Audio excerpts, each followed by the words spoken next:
Hello friends, today we discuss our subject design of machine element. Design of machine elements જે છે એ તમારે design oriented કે એનું સબ્જેક્ટનું જે નામ છે મશીન એલિમેન્ટની ડિઝાઇન. તો મશીન એલિમેન્ટની અંદર નંબર ઓફ મશીન આવે છે, તો એના જે એલિમેન્ટ્સ છે એને આપણે ડિઝાઇન વિશે આ ચેપ્ટરની અંદર સ્ટડી કરવાની છે. તો ઓવરવ્યૂ ઓફ ડીએમઈ એના સિલેબસમાં આપણે જોઈએ તો ફર્સ્ટલી યુનિટ 1 છે ડિઝાઇન કન્સિડરેશન, કે જેની અંદર તમારે આ ટોપિક સ્ટડી કરવાના છે કે સ્ટાન્ડર્ડાઇઝેશન કોને કહેવાય, ડિઝાઇન માટેના જે સ્ટાન્ડર્ડાઇઝેશન છે એ કયા કયા હોઈ શકે અને એ શું છે.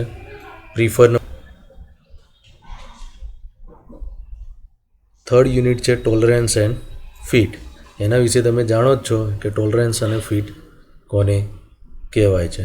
ઇર્ગોનોમિક્સ છે, સિસ્ટમ ડિઝાઇન, કે આ બધા એલિમેન્ટની જે ડિઝાઇન તૈયાર કરવાની છે તેના માટેની કઈ રીતની સિસ્ટમ આપણે ડેવલપ કરી શકીએ, તો એના વિશે મતલબ કે આ બેઝિક જે છે એ યુનિટ 1ની અંદર તમારે સ્ટડી કરવાનું છે. યુનિટ 2 છે કે આની અંદર મેન્યુફેક્ચરિંગ કન્સિડરેશન, કે મેન્યુફેક્ચરિંગ માટેની સાઇટ તમારી કઈ હોઈ શકે. યુનિટ 2 છે કપલિંગ, તો કપલિંગ મીન્સ કે કપલ, કે કોઈ પણ પાર્ટ્સ છે કે એના બે એ પાર્ટ્સને ઉપર અને નીચેની તરફથી આપણે જોઈન્ટ કરીએ છીએ તો ધેટ કોલ ધ કપલિંગ. કે વેલ્ડિંગ કરીને પણ આપણે કોઈ પણ વસ્તુને જોઈન્ટ કરી શકીએ છીએ, નટ બોલ્ટની મદદથી કરી શકીએ છીએ, તો એ જ રીતે કપલિંગની મદદથી પણ તમે એને જોઈન્ટ કરી શકો છો. તો આની અંદર તમારે એના ટાઈપ્સ, કપલિંગ કયા ટાઈપ્સની છે એ સ્ટડી તમારે કરવાની છે. તો કે કપલિંગના કેટલા ટાઈપ્સ છે એની અંદર મેઇન તમારે muff coupling, clamp coupling, rigid coupling અને bush and pin type flexible coupling, આ મેઇન 4 કપલિંગ વિશે તમારે સ્ટડી કરવાનું છે કે એની ડિઝાઇન કઈ રીતે બનાવવામાં આવે છે, કઈ રીતે એના એક્ઝામ્પલ સોલ્વ કરવામાં આવે છે. તો એ કપલિંગ વિશેનો ટોટલી ઓવરવ્યૂ આની અંદર તમને આપેલો છે. નેક્સ્ટ જે પોઈન્ટ છે આપણો સ્પ્રિંગ. સ્પ્રિંગ શું છે તમે બધા જાણો જ છો સ્પ્રિંગ વિશે. તો કપલિંગની જેમ જ કે સ્પ્રિંગની ટાઈપ્સ કેટલી છે, નંબર ઓફ ટાઈપ્સ છે, તો એની અંદર મેઇનલી તમારે સ્ટડી કરવાની તો છે હેલિકલ સ્પ્રિંગ, કોન્સન્ટ્રેટિંગ સ્પ્રિંગ્સ અને મફ લીફ સ્પ્રિંગ. એમાં પણ ખાસ કરીને હેલિકલ અને મફ લીફ સ્પ્રિંગ જ મેક્ઝિમમ દરેક જગ્યાએ યુઝ થાય છે અને એની સ્ટડી આપણે કરવાની છે. તો એમાં મેક્ઝિમમ સ્ટ્રેસીસ કેટલા છે, ડિફ્લેક્શન, કે આપણે જાણીએ છીએ કે સ્પ્રિંગને એને બે કોર્નર પર છેડા પર લોડ આપ્યા પછી બરાબર છે, લોડ રિમૂવ કરીએ તો એનો ઓરિજિનલ શેપ એ પાછો જનરેટ કરી લે છે. પણ ક્યારે, કે જ્યાં સુધી એ લોડ જે છે કે એની લિમિટમાં આપણે આપેલો હોય ત્યારે એક્સટર્નલ લોડ, જો બિયોન્ડ ધ લિમિટ આપેલો હોય તો એને ઓરિજિનલ શેપ કમ્પ્લીટલી જનરેટ કરી શકતું નથી લોડ રિમૂવ કર્યા પછી. નેક્સ્ટ જે યુનિટ છે આપણો પ્રેશર વેસલ.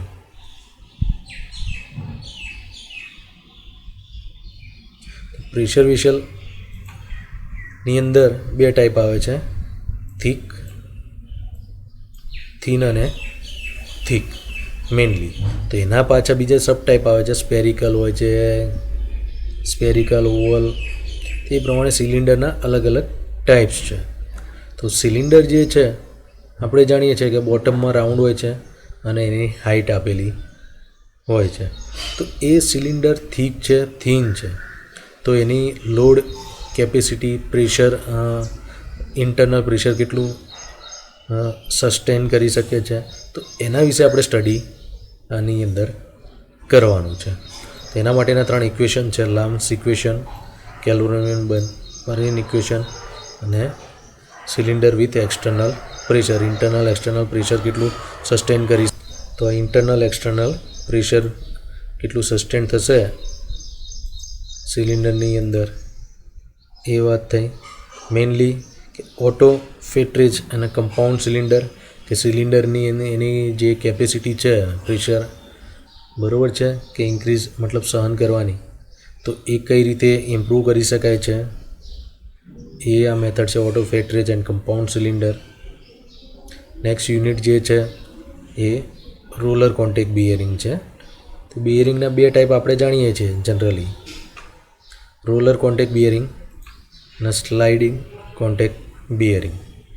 તો બિયરિંગના 2 રેસ વચ્ચે રોલિંગ ટાઈપના કોઈ પણ વસ્તુ, મતલબ બોલ, સ્ક્રૂ, નાના એવા સ્પેર કે એનો પણ યુઝ કરવામાં આવે છે, તો એને કહેવાય છે રોલર કોન્ટેક્ટ બિયરિંગ. તો એના પણ ટાઈપ્સ જે છે કે ટાઈપ્સ ઓફ રોલર કોન્ટેક્ટ બિયરિંગ, આ ચેપ્ટરની અંદર આપણે એના ટાઈપ્સ કે સિલેક્શન, કે કયા ટાઈપની કે બિયરિંગ રોલર કોન્ટેક્ટ બિયરિંગ છે, તો એ કઈ રીતે આપણે એને યુઝ કરી શકીએ છીએ, તેની સ્ટેટિક અને ડાયનેમિક લોડ કેરિંગ કેપેસિટી શું છે, ઇક્વિવેલન્ટ બિયરિંગ લોડ લાઈફ રિલેશનશિપ, અને મેઇનલી કે એ બિયરિંગ સિલેક્શન કરવા માટે મેન્યુફેક્ચરિંગ કેટલોગ જે છે તેની પ્રોબેબિલિટી સર્વાઈવલ તેન 90% હોવી જોઈએ. તો મેઇનલી કે આની અંદર તમારે પીએસસી ડિઝાઇન ડેટા બુકનો યુઝ કરવાનો થશે. રોલિંગના એક્ઝામ્પલ જે આવશે કોન્ટેક્ટ બિયર, બરાબર છે, તો બિયરિંગની અંદર તમારે પીએસસી ડિઝાઇન ડેટા બુક તમને પ્રોવાઈડ કરવામાં આવે છે એક્ઝામની અંદર, અથવા એનો ડેટા પ્રી ડિફાઇન તમને આપવામાં આવે છે, કે જેની મદદથી તમે ડેટા એક્ઝામ્પલ કેલ્ક્યુલેટ કરી શકો છો. અને લાસ્ટમાં જે છે આની અંદર કે ડિઝાઇન ઓફ સાયક્લિક લોડ, કે સાયક્લિક લોડ આપણે એપ્લાય કરીએ છીએ તો ત્યારે બિયરિંગની ડિઝાઇન શું હોઈ શકે, એ પણ આપણે આની અંદર સ્ટડી કરવાનું છે. નેક્સ્ટ યુનિટ જે છે આપણે સ્લાઇડિંગ કોન્ટેક્ટ બિયરિંગ. તો આની અંદર પણ સેમ જ એ જ વસ્તુ યુઝ કરવાની છે, બરાબર છે, પણ સાથે સાથે આ સ્લાઇડ છે તો લુબ્રિકેશનનો યુઝ થાય છે ત્યાં. તો લુબ્રિકેશનના ટાઈપ્સ કયા છે, કયા મોડનું છે, તે લુબ્રિકેશનની વિસ્કોસિટી શું છે, ઇન્ડેક્સ, પેટ્રોપ ઇક્વેશન, મેકિપ ઇક્વેશન, તો એના વિશે આપણે આની અંદર સ્ટડી કરીશું. રેનોલ્ડ ઇક્વેશન, કે આપણે જે રેનોલ્ડ નંબર તરીકે રેનોલ્ડ નંબર વિશે જાણીએ છીએ, તેનું ઇક્વેશન કઈ રીતે જનરેટ થાય છે, બરાબર છે. હાઇડ્રોડાયનેમિક ને હાઇડ્રોસ્ટેટિક બિયરિંગના વચ્ચે કઈ ડિફરન્સ શું છે એ જાણીશું. અને performance parameter for general bearing design, તો આની અંદર પણ તમે પીએસસી ડિઝાઇન ડેટા બુકનો યુઝ કરવા મળશે તમને. અને selection of parameter for general bearing માટેના જે જનરલ પેરામીટર છે, કે કઈ રીતના બિયરિંગ, કે મેઇન પેરામીટર શું છે કે જે આપણે બિયરિંગ યુઝ કરી શકીએ. આની અંદર પણ તમને ડિઝાઇન ડેટા બુકનો યુઝ કરવા મળશે. ડિઝાઇન ઓફ ગિયર ડ્રાઈવ, તો સ્પર, હેલિકલ, બીવેલ અને વોર્મ ગિયર. મેન 4 ટાઈપ જે ગિયર છે એ આ છે: spur, helical, bevel and worm gear. તો આ ક્લાસિફિકેશન ઓફ ગિયર એ આવી ગયું. સિલેક્શન, બરાબર છે, કે આપણી પાસે નંબર ઓફ વસ્તુ થિંગ્સ છે, તો એમાંથી કઈ બેસ્ટ છે અને કયા ક્રાઇટેરિયા પ્રમાણે આપણે એને યુઝ કરવાના છે, તો એ ક્રાઇટેરિયા કયા કયા હોઈ શકે, તો એ પ્રમાણે એનું સિલેક્શન થઈ શકે. એના સ્ટાન્ડર્ડ કયા છે ગિયર, તો ગિયર આવે ત્યારે ગિયર ટૂથની પણ વાત થાય છે. તો ગિયર ટૂથનું ફોર્સ એનાલિસિસ અને ફેલ્યોર, કે એનું material selection, beam strength of gear tooth, wear strength of gear tooth, virtual number of teeth અને થર્મલ કન્સિડરેશન ઓફ ગિયર આપણે જાણીએ જ છીએ કે આપણે 2 વ્હીલર 4 વ્હીલરની અંદર યુઝ થાય જ છે ગિયર ડ્રાઈવ. બરાબર. તો એ ગિયરના મેસિંગ જે છે એના ટીથ જે છે, તો ટીથની ડિઝાઇન શું હોઈ શકે, એ મેસિંગ કઈ રીતે પરફેક્ટલી થશે, તો એના માટેની ડિઝાઇન કે સાઇઝ, બરાબર છે. એક મેઇન ગિયર હોય છે, સેકન્ડરી ગિયર હોય છે, થર્ડ નંબર ઓફ ગિયર જેવા આપણે યુઝ કરવાના હોય તે પ્રમાણે એના કન્ટિન્યુઅસલી પણ હોઈ શકે છે. તેમાં મેન, બરાબર છે, લો, એ દરેક વસ્તુ આની અંદર આપણે સ્ટડી કરીશું. Speed gear box. તો ગિયર જે છે, નંબર ઓફ ગિયર ત્યાં એટેચ, એના ટીથ કયા હોઈ શકે, સ્ટ્રેટ આગળ વાત કરીએ જ પ્રમાણે, બરાબર. તો એનું રેગ્યુલેશન શું છે કે various law of stepped regulation, GP ratio, બરાબર છે. ગિયર પરફોર્મન્સ માટેના જે રેશિયા હોઈ શકે છે એ બ્રેકઅપ સ્પીડ, સ્ટેપ્સ, કે મેક્સિમમ સ્પીડ કેટલી એની ગિયરને રન કરાવીશું એ તો મેસિંગ પરફેક્ટલી થશે. તો એના ડાયાગ્રામ જે છે સ્ટ્રક્ચરલ અને analysis to best possible version. તો એના માટેના chart, general recommendation for developing a gear diagram, determine the number of teeth of gear. કે કોઈ પણ ગિયર તો આપણે જનરેટ કરી દીધો, એના નંબર ઓફ ટીથ કેટલા હોઈ શકે છે, તો એ મેઇનલી ડિપેન્ડ રહે છે કે આપણે કઈ જગ્યાએ એને યુઝ કરવાનો છે. કોઈ પણ વસ્તુની ડિઝાઇન બનાવી છે તો એ કઈ જગ્યાએ એને યુઝ કરવો છે એ મેક્સિમમ આ મોસ્ટ ઇમ્પોર્ટન્ટ વસ્તુ રહે છે.